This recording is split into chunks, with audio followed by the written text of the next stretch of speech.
बादशाह अकबर को शिकार करना बहुत पसंद था। एक बार की बात है, बादशाह अकबर अपने सैनिकों के साथ शिकार पर निकले। शिकार करते करते वो इतने आगे चले गए कि वो अपने दल से छूट गए। उनके साथ बस कुछ ही सैनिक रह गए थे। अब शाम होने को थी और सूरज ढलने वाला था। साथ ही अकबर और उनके साथ के सैनिकों को भूख भी सताने लगी थी। काफी दूर निकल आने पर बादशाह अकबर को यह एहसास हुआ कि वो रास्ता भटक गए हैं। वहाँ आसपास कोई नजर भी नहीं आ रहा था जिससे रास्ते के बारे में पूछा जा सकता था। थोड़ी दूर और चलने पर उन्हें एक तिराहा नजर आया।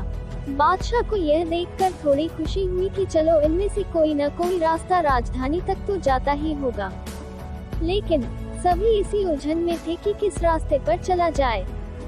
तभी सैनिकों की नजर सड़क किनारे खड़े एक छोटे से लड़के पर पड़ी।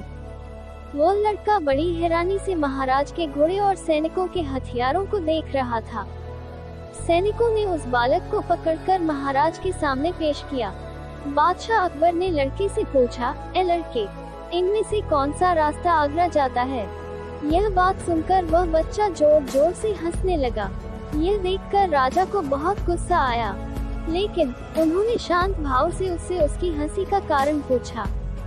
लड़के ने जवाब दिया, यह रास्ता चल नहीं सकता है, तो यह आगरा कैसे जाएगा?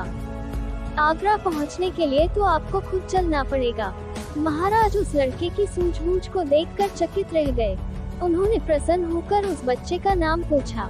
लड़के ने जवाब में अपना नाम महेश दास बताया। महाराज ने उसे इनाम में सोने की अंगूठी दी और दरबार में आने का न्योता दिया।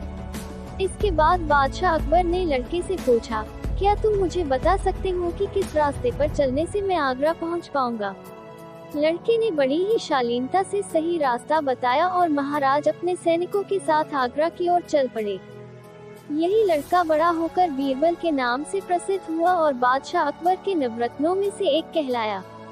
कहानी से सीख। इस कहानी से हमें यह सीख मिलती है कि ज्ञान और सूझबूझ का सम्मान करना चाहिए।